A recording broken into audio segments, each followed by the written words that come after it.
بسم اللہ الرحمن الرحیم۔ آج ہم نے سورۃ الانبیاء پڑھی ہے۔ یہ 17واں پارہ ہے اور اس کی پہلی سورت ہے سورۃ الانبیاء۔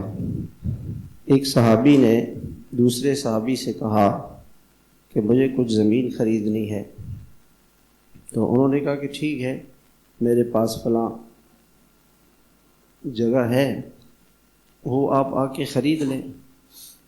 تو کچھ دنوں کے بعد وہ ملے، انہوں نے کہا آپ آئے نہیں، تو فرمانے لگے کہ میں نے حضور صلی اللہ علیہ وسلم سے یہ آیتیں سنی ہیں، اقترب للناس حسابہم، کہ لوگوں کے حساب کتاب کا وقت قریب آ گیا ہے، لوگوں کے حساب کتاب کا وقت قریب آ گیا ہے اور لوگ غفلت میں ہیں اور اس میں سے منہ موڑے ہوئے، ان کو ہوش ہی نہیں۔ تو فرمایا کہ اس آیت نے مجھے دنیا سے غافل کر دیا ہے، مجھے آخرت کی فکر لگ گئی۔ اللہ تعالیٰ فرماتے ہیں کہ حساب کتاب کا وقت قریب آ گیا ہے اور لوگ غفلت میں پڑے ہوئے۔ ان کو آپ صلی اللہ علیہ وسلم نے فرمایا کہ اللہ تعالیٰ نے مجھے اور قیامت کو ایسے بھیجا ہے، ایسے دو انگلیوں سے آپ نے اشارہ کیا، جیسے یہ دو انگلیاں آپس میں قریب ہیں، اسی طرح سے آپ نے فرمایا کہ قیامت قریب ہے۔ چند دنوں کی زندگی ہے جو انسان کی زندگی کا ایک وقت لکھا ہوا ہے، چند دنوں کی زندگی ہے اور انسان اس زندگی کو بنانے کی فکر میں لگا ہوا ہے، اور چھوٹ جانے والی دنیا کا دھوکہ کیا ہے؟ اللہ تعالیٰ نے اس کو فرمایا کہ فَلَا تَغُرَّنَّكُمُ الْحَيَاةُ الدُّنْيَا، دنیا تمہیں دھوکے میں نہ ڈال دے، اور دنیا کا نام ہے دار الغرور۔ دھوکہ کیا ہے؟ کہ انسان ساری محنت کر کے اور دنیا جمع کر کے مر جائے، اور جب وہ قبر میں جائے تو اس کے پاس کچھ نہ ہو۔ یہی دھوکہ ہے جو ضرورت کی جگہ ہے، جو انسان اپنا سرمایہ کس کو سمجھتا ہے؟ جو دنیا کے اندر مال ہے، دولت ہے، چیزیں ہیں، اس کو سرمایہ سمجھتا ہے۔ سرمایہ تو انسان کا وہ ہے جو انسان کو قبر میں کام آئے، جب وہ آخرت کے میدان میں اللہ کے سامنے کھڑا ہو جائے تو اس موقع پر جو چیز اس سے کام آئے وہ سرمایہ۔ اللہ تعالیٰ ہمیں اس کی فکر عطا فرما دیں۔ اللہ تعالیٰ فرماتے ہیں کہ ہم قرآن مجید اتارتے ہیں تو اس کو سن کر کے یہ لوگ کھیل تماشے میں لگے رہتے ہیں، اس کا مذاق اڑاتے ہیں اور کہتے ہیں کہ دیکھو یہ تو ایک بشر، ایک آدمی ہے ہمارے جیسا، اور یہ ایسی باتیں کرتے، یہ سحر ہے، یہ جادو ہے۔ آپ ان سے کہہ دیجئے کہ یہ جادو نہیں ہے۔ ایک دن ایسا اللہ تعالیٰ فرماتے ہیں کہ ہم نے جو وعدہ کیا تھا نبیوں کے ساتھ اسے سچا کر دیا اور تمہیں عذاب سے بچا لیا۔ جو اللہ کے نبی کے ماننے والے تھے ان کو عذاب سے بچایا، اور جو حد سے نکلنے والے لوگ تھے ان کو ہلاک کر دیا۔ کتنی بستیوں کو ہم نے پیس ڈالا۔ جب انسان کسی وہ ہاون دستے میں کوئی چیز رکھتے ہیں تو اس کو ایسے مارتا ہے، وہ بالکل چورا چورا ہو جاتا ہے۔ اللہ تعالیٰ فرماتے ہیں ایسے ہم نے ان کو پیس کے رکھ دی۔ کتنی بستیوں کو ہم نے پیس ڈالا جو گناہگار تھی۔ اس کے بعد ہم نے دوسری قوموں کو موقع دیا۔ جب ان لوگوں کے پاس ہماری عذاب کی آہٹ آئی تو وہ وہاں سے دوڑنے لگے۔ اللہ تعالیٰ نے فرمایا کہ اب کیوں دوڑتے ہو؟ جس عیاشی میں تم پڑے ہوئے تھے اور جن مکانات میں تم رہتے تھے تم وہیں رہو نا، وہاں سے کیوں جا رہے ہو؟ یہ لوگ کہنے لگے کہ اللہ ہم بڑے مجرم ہیں، ظالم ہیں، ہمیں معاف کر دیں۔ یہی ان کی پکار اور ان کی بات ہوتی رہی، یہاں تک کہ وہ ایسے ہو گئے جیسے کاٹے گئے ہوں اور بجھے پڑے ہوں۔ جیسے کسی اس کو کاٹ دیا جائے نا، فصل کو، اور اس کو جلا دیا جائے، ایسے ہی اللہ تعالیٰ فرماتے ہیں ہم نے ان کو تہس نہس کر کے ختم کر دیا۔ پھر اس کے بعد اللہ تعالیٰ نے مختلف انبیاء علیہ السلام کے واقعات سنائے۔ یہ لوگ کہتے تھے کہ آپ جو چیز لے کر آئے ہیں یہ پہلے نبی تو نہیں لے کر آئے، تو اللہ تعالیٰ نے یہ جواب دیا کہ پہلے نبیوں کی زندگی دیکھو، وہ لے کر آئے۔ دیکھو ہم نے حضرت ابراہیم علیہ السلام کو بھیجا اور ابراہیم علیہ السلام نے اپنی قوم کو اللہ سے ڈرایا، اور وہ بتوں کی عبادت کرتے تھے، تو کہا کہ دیکھو تم ان بتوں کی عبادت کیوں کرتے ہو؟ کہنے لگے ہمارے باپ دادا یہ کرتے آئے ہیں، اس وجہ سے ہم یہ کر رہے ہیں۔ تو فرمایا کہ اگر باپ دادا غلط راستے پر ہوں تو تم بھی انہی کے راستے پہ چلے ہو۔ یہ تو کوئی بات نہیں ہے کہ باپ دادا کرتے آ رہے ہیں، اگر ایک چیز غلط ہے تو وہ غلط ہے، چاہے باپ دادا کرے چاہے کوئی بھی کرے۔ اور کہا کہ اچھا دیکھو، جب میں تمہاری ان بتوں کی درگت بناؤں۔ یہ لوگ ایک میلے میں جا رہے تھے، تو ابراہیم علیہ السلام سے کہا کہ ہمارے ساتھ چلو۔ ابراہیم علیہ السلام نے کہا کہ میں نہیں جا سکتا، وہاں تو کفر ہے، شرک ہے، اس طرح کی چیزیں ہیں، تو انبیاء علیہ السلام اس طرح کے کاموں میں نہیں لگتے ہیں۔ تو یہ لوگ جب گئے، ابراہیم علیہ السلام ان کے بت خانے میں گئے اور سارے بتوں کو توڑ دیا، کسی کی ناک کاٹ دی، کسی کا کان کاٹ دیا، کسی کے ہاتھ، اور کلاڑا جو ہے وہ بڑے بت کے کندھے پہ ڈال دیا۔ جب یہ لوگ آئے تو کہنے لگے کہ اوہو، یہ کس نے ہمارے بتوں کے ساتھ کیا ہے؟ تو ابراہیم علیہ السلام نے فرمایا کہ کلاڑا جس کے پاس ہے اسے نہیں کیا، وہ اس سے پوچھو۔ تو کہنے لگے کہ جی وہ تو بات نہیں کرتے۔ تو کہا کہ جو بت تمہاری سن نہیں سکتے اور وہ اپنا نفع اور نقصان ان کے ہاتھ میں نہیں ہے، نہ ان کے ہاتھ میں اپنے نفع ہے نہ نقصان ہے، اپنے کو نقصان سے نہیں بچا سکتے، اپنے کو فائدہ نہیں پہنچا سکتے، تو دوسروں کو کیا فائدہ پہنچائیں؟ تو وہ کہنے لگے کہ اوہو ابراہیم، آپ نے جو ہے نا ہماری بتوں کی بے ادبی کی ہے، اور اس کی ہم آپ کو سزا کیا دیں گے، آپ کو آگ میں جلائیں گے۔ کہتے ہیں آگ جلائی، انہوں نے زبردست قسم کی آگ جلائی، اور اتنی تیز آگ تھی کہ اوپر سے بھی اگر کوئی گزرتا پرندہ تو وہ آگ میں گر جاتا اور وہ مر جاتا۔ تو آگ انہوں نے جلائی، اور ابراہیم علیہ السلام کو جب ڈالنے لگے تو وہ آگ اتنی تیز تھی کہ اس کے قریب ہی نہیں جا سکتے تھے۔ تو ابراہیم علیہ السلام کے شیطان آیا، اور شیطان نے ان سے کہا کہ جیسے منجنیق اور توپ، اس طرح کی کوئی چیز بناؤ اور اس میں ابراہیم علیہ السلام کو رکھو، اور پھر زور سے پھینکو گے تو آگ کے بیچ میں جا کے وہ گر جائیں گے۔ تو یہ ابراہیم علیہ السلام کے کپڑوں کو اتارا اور ان کو آگ میں ڈالا۔ ڈالنے لگے تو اللہ کے فرشتے آ گئے۔ فرشتوں نے کہا کہ ابراہیم، اگر آپ کو مدد کی ضرورت ہے تو ہم تیار ہیں۔ ابراہیم علیہ السلام نے کہا کہ تمہیں اللہ نے بھیجا ہے، اللہ نے تمہیں مدد کا حکم دیا یا تم خود آئے ہو؟ کہ نہیں، ہم اللہ سے اجازت لے کر آئے۔ کہا مجھے تمہاری مدد کی ضرورت نہیں ہے۔ وہ گویا کہ زبان حال سے یوں فرمایا کہ اگر اللہ تعالیٰ میرے جلنے پہ راضی ہے تو میں اس پہ راضی اور خوش ہوں، وہ میرا مالک ہے، اور اگر وہ بچانا چاہتا ہے تو وہ بچا لے گا، تمہاری کیا ضرورت ہے اس کو۔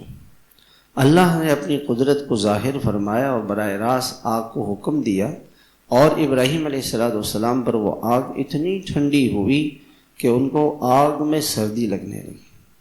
تو اللہ تعالیٰ نے حکم دیا کہ ایسی ٹھنڈک جس میں نقصان نہ ہو، تکلیف نہ ہو، تو آگ کی ٹھنڈک کم ہوگی۔ اور اللہ تعالیٰ نے ابراہیم علیہ السلام 40 دن تک اس آگ میں رہے۔ اللہ نے ان کو جنت کے کھانے کھلائے، اور جنت کا پانی اللہ نے ان کو پلایا، اور آگ نے ان کو کوئی نقصان نہیں پہنچایا۔ پھر اس کے بعد حضرت ابراہیم علیہ السلام کے دشمن ہو گئے اور ان کو قتل کرنے چاہا، تو اللہ تعالیٰ نے حکم دیا کہ آپ یہاں سے عراق سے آپ شام چلے جائیں۔ تو حضرت ابراہیم علیہ السلام عراق سے شام چلے گئے۔ پھر لوط علیہ السلام کا قصہ اللہ نے ذکر فرمایا۔ حضرت نوح علیہ السلام، انبیاء علیہم السلام کی دعائیں اللہ تعالیٰ نے سورت میں ذکر فرمائی کہ دیکھو حضرت نوح علیہ السلام نے اللہ کو پکارا، اللہ تعالیٰ نے ان کی دعا کو قبول کیا، اور ان کو اور ان کے گھر والوں کو جو ایمان لائے تھے ان سب کو بچا لیا بڑی مصیبت سے، اور جو کافر تھے ان کے خلاف اللہ تعالیٰ نے ان کی مدد کی اور ان کو غرق کر دیا۔ حضرت داؤد علیہ السلام اور حضرت سلیمان علیہ السلام کا قصہ ذکر کیا۔ داؤد علیہ السلام کے لیے اللہ تعالیٰ نے لوہا موم کر دیا، ہاتھ سے لوہے کو موڑتے تھے اور اس سے زیرہ بناتے تھے، اپنے ہاتھ سے زیرہ بنا کر اس کو بیچتے تھے۔ حضرت سلیمان علیہ السلام کے لیے اللہ نے ہوا تابع کر دی تھی، ان کا تخت تھا، اور اس پہ تخت ان کی فوج اور ارکان سلطنت بیٹھ جاتے اور ہوا آتی اور اس کو اڑا کے صبح شام میں ان کی حکومت تھی بیت المقدس، تو صبح وہ ہوا چلتی، دوپہر میں یمن آ جاتے، اور یمن جو ہے یہ 2 مہینے کا سفر تھا۔ یہ اس زمانے میں اونٹوں سے پیدل 2 مہینے کا سفر تھا، یہ چند گھنٹوں میں طے ہو جاتا۔ پھر صبح شام کو چلتے تو دوپہر میں چلتے تو شام کو وہاں پہنچ جاتے۔ یہ اس طرح سے حضرت سلیمان علیہ السلام کو اللہ تعالیٰ نے ان کے لیے اس تخت کو، ہوا کو مسخر کر دیا۔ حضرت ایوب علیہ السلام کو اللہ نے بڑی نعمتیں دی تھی۔ اللہ کی طرف سے امتحان آیا، اللہ تعالیٰ نے جو بچے تھے وہ سارے کے سارے چھت گر گئی اور اس کے نیچے دب کر کے شہید ہو گئے، بیویاں بھی مر گئی، صرف ایک بیوی بچ گئی، اور مال و دولت سب چیزیں اللہ نے لے لی۔ مگر اس حال میں بھی انہوں نے اللہ تعالیٰ کا شکر ادا کیا اور اللہ سے یوں دعا کی، رب انی مسنی الضر، اے اللہ میں تکلیف میں ہوں، اور وانت ارحم الراحمین، آپ تو بہت رحم کرنے والے ہیں۔ اللہ تعالیٰ نے حضرت ایوب علیہ السلام کی اس دعا کو قبول کیا، اور 25 سال کے بعد اللہ نے ان کو شفا دی، 25 سال کے بعد۔ اور اللہ تعالیٰ نے ان کو ایسی نعمتیں دی، وہ اولاد بھی اللہ نے دے دی، نئی اولاد دی، بیویاں دی، سب کچھ دی، اور آسمان سے اللہ تعالیٰ نے ان پر سونے کی چڑیاں برسائیں، سونے کی چڑیاں۔ یہ دعا بڑی طاقتور ہے، بیماریاں ہوں، پریشانیاں ہوں، قرض ہو، کوئی ایسی چیز ہو تو اللہ سے یہ دعا مانگے، رب انی مسنی الضر وانت ارحم الراحمین۔ پھر اللہ نے حضرت یونس علیہ السلام کا ذکر فرمایا کہ حضرت یونس علیہ السلام کو کشتی والوں نے سمندر میں ڈال دیا۔ اللہ نے حکم دیا، مچھلی کو حکم دیا، انہوں نے یونس علیہ السلام کو نگل لیا۔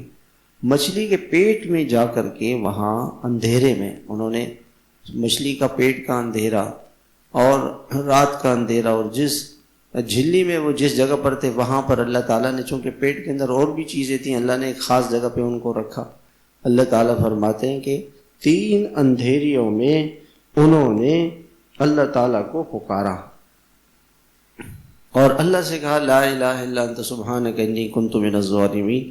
اللہ تعالیٰ فرماتے ہیں کہ ہم نے ان کی دعا کو قبول کیا اور ان کو غم سے نجات دی، اور جو بھی ایمان والا دعا کرے گا، ہم سے مانگے گا، ہم اس کو بھی غموں سے نجات دیں گے۔ تو اس دعا کی بڑی تاثیر ہے۔ بعض علماء نے لکھا ہے کہ ہاتھ ایک ٹب میں، کوئی کسی برتن میں، پلیٹ میں پانی لے لے اور ہاتھ اس میں رکھے اور یہ دعا پڑھے، چونکہ انہوں نے دعا مچھلی کے پیٹ میں پانی میں پڑھی تھی۔ بہرحال یہ دعا ویسے بھی پڑھ لے تو اس کو اپنی زندگی کا معمول بنا لے۔ کوئی مشکل پیش آئے گھروں میں، پہلے ایسا ہوتا تھا کوئی مشکل آتی تھی تو بچے گھر والے سب مل کے چلو جی ختم کرتے، لا الہ الا انت سبحانک، آیت کریمہ کا ختم کرتے۔ اس کی برکت سے اللہ تعالیٰ مشکلات ختم کرتے ہیں۔ اللہ کی طرف انسان رجوع کرے، اللہ کی طرف متوجہ ہو، اللہ سے مانگے، اپنی ضرورت اللہ کے سامنے رکھے، اللہ کے سوا کسی کے سامنے نہیں رکھے۔ اللہ تعالیٰ نے ان کو نجات دی۔ حضرت زکریا کا ذکر کیا، ان کو اللہ تعالیٰ نے دعا کی، انہوں نے رب لا تذرنی فردا وانت خیر الوارثین۔ جو یہ دعا کرے گا اللہ تعالیٰ اس کو نرینہ اولاد دیں گے۔ ان کو اللہ تعالیٰ نے بیٹا دیا، نبی اس کو بنایا۔ پھر اس کے بعد اللہ نے سورہ حج شروع کی۔ سورہ حج میں اللہ تعالیٰ نے فرمایا کہ لوگوں اللہ سے ڈرو، قیامت کا زلزلہ بہت زیادہ، بہت بڑی چیز ہے۔ پوری زمین میں زلزلہ آ جائے گا، پوری زمین، اذا زلزلت الارض زلزالہا، اور زمین کے اندر زلزلہ آئے گا اور سارے مردے زمین سے نکل کر کھڑے ہو جائیں گے۔ وہ ایسا خطرناک دن ہے کہ دودھ پلانے والی ماں اپنے بچے کو بھول جائے گی اور حمل والی حمل کو گرا دے گی، اور آپ دیکھیں گے کہ قیامت میں لوگوں پر ایسی دہشت اور گھبراہٹ اور ایک ایسی سختی ہوگی کہ گویا کہ لوگ نشے میں ہیں، اور نشہ نہیں ہوگا مگر اللہ کی پکڑ بڑی سخت ہوگی۔ جیسے نشے میں ہوتے ہیں نا، تو نشائی کو دوسرے کا ہوش نہیں ہوتا، تو کسی کو کسی کا ہوش نہیں ہوگا، ایک آدمی دوسرے سے بھاگے گا، بھائی بھائی سے، شوہر بیوی سے، بیوی شوہر سے، اولاد ماں باپ سے، بہن بھائیوں سے، رشتہ داروں سے، لوگ بھاگیں گے ایک دوسرے سے، وہ ایسا خوفناک منظر ہوگا۔ اس کے بعد پھر اللہ تعالیٰ نے تھوڑا سا جہنم کا منظر کھینچا ہے کہ جو کافر ہیں ان کے لیے جہنم میں آگ کے کپڑے ہیں، آگ کے کپڑے ان کو پہنائے جائیں گے، اور ان کے سروں پر گرم کھولتا ہوا پانی ڈالا جائے گا جو ان کے پیٹ میں ہوگا اور کھال کو جلائے گا، پھر پیٹ کے اندر جو آنتڑیں اور آنتیں اور جو کچھ ہیں وہ سب کو جلا دے گا، اور لوہے کے ہتھوڑوں سے ان کی پٹائی ہوگی۔ جب جہنم کے اندر آگ کی لپٹیں آئیں گی تو یہ اوپر آئیں گے آگ کے ساتھ، جب اوپر پہنچیں گے تو کوشش کریں گے کہ ہم کسی طریقے سے باہر نکل جائیں، تو فرشتے ان کو ہتھوڑوں سے مار کے پھر اندر کر دیں گے اور کہیں گے کہ چکو اللہ کا عذاب، دنیا میں تم نے اللہ کی نافرمانی کی تھی۔ جو ایمان والے ہیں ہمیشہ اللہ تعالیٰ کا نظام ہے کہ جہنم اور جنت دونوں ساتھ ساتھ بیان کرتے ہیں تاکہ انسان کے اندر اللہ کا ڈر پیدا ہو جائے اور اللہ کے فرمانبرداروں کو خوشی ہو کہ ہمیں چند دنوں کے بعد یہ جنت ملنے والی ہے، اور خوشی سے اس کے لیے عمل کریں۔ جو ایمان لائیں گے، نیک عمل کریں گے، ان کے لیے باغات ہیں، نہریں بہہ رہی ہیں، اور ان کو پہنائے جائیں گے کنگن سونے کے، موتی کے، ریشم کا لباس ہوگا، اور یہ جنت میں جائیں گے تو ان کو اپنی جنت سب کو نظر آ جائے گی۔ پھر اللہ تعالیٰ نے حج کا حکم بیان کیا کہ حضرت ابراہیم علیہ السلام کو اللہ تعالیٰ نے فرمایا کہ بیت اللہ کی تعمیر کریں، انہوں نے تعمیر کی، پھر اللہ نے فرمایا کہ آپ اعلان کریں کہ اللہ میرا اعلان کون سنے گا، کہ نہیں آپ اعلان کریں۔ ابراہیم علیہ السلام نے اعلان کیا، اللہ نے ساری دنیا میں پہنچایا۔ کہتے ہیں جس شخص نے ابراہیم علیہ السلام کے اعلان کو سن کر ماں کے پیٹ میں یا دنیا میں یا عالم ارواح میں لبیک کہا، وہ ضرور جائے گا، اللہ اس کو ضرور وہاں بلائیں گے۔ پھر اس کے بعد اللہ تعالیٰ نے ایک آیت نازل فرمائی، مکے میں جو مسلمان تھے ان کو یہ حکم تھا کہ آپ صبر کریں، کافروں سے لڑیں نہیں۔ جب مدینہ منورہ چلے گئے تو اللہ تعالیٰ نے فرمایا کہ تمہیں کافروں سے لڑنے کی اجازت ہے، اس لیے کہ تم مظلوم ہو، اور اللہ تعالیٰ چاہتا تو خود ان کافروں کو ختم کرتا، اللہ تمہاری مدد پر قادر ہے، لیکن دنیا میں اللہ تعالیٰ نے امتحان لینا ہے۔ اب تم ان کافروں سے مقابلہ کرو، اگر تم مقابلہ نہیں کرو گے ان کافروں سے تو یہ عبادت خانے گرا دیں گے، مسجد گرا دیں گے، مدرسے گرا دیں گے۔ آج دیکھیں نا کافر اور باطل نے کتنے مدرسے گرائے، کتنی مسجدیں گرائیں، اور جب مسلمان جہاد شروع کریں گے تو فرمائیں کہ جو اللہ کے دین کی مدد کرے گا اللہ ضرور اس کی مدد کرے گا۔ اللہ بہت طاقتور ہے، بہت زبردست ہے۔ اگر اللہ کے نیک بندوں کو ہم زمین میں قدرت دے دیں، اللہ کے نیک بندے زمین پر ان کو حکومت ملے تو وہ سب سے پہلا کام یہ کریں گے، حکومت کا پہلا کام کیا ہے کہ وہ نماز کو قائم کریں، لوگ نمازی بنے، لوگوں کو نماز کی تلقین کریں، یہ حکومت کا کام ہے۔ لیکن اللہ معاف فرمائے، اور زکوٰۃ ادا کریں، لوگوں کو نیکیوں پر ابھاریں، گناہوں سے روکیں۔ اگر اے نبی جی یہ آپ کی بات نہ مانیں، جیسے پچھلی قوموں نے نہیں مانی، ہم نے ان کو پکڑا، کتنی بستیوں کو ہم نے ہلاک کیا اور ان کو تباہ و برباد کر دیا۔ پھر سورہ مومنون شروع ہوئی، اس میں اللہ تعالیٰ نے ایمان والوں کی صفات کو بیان کیا۔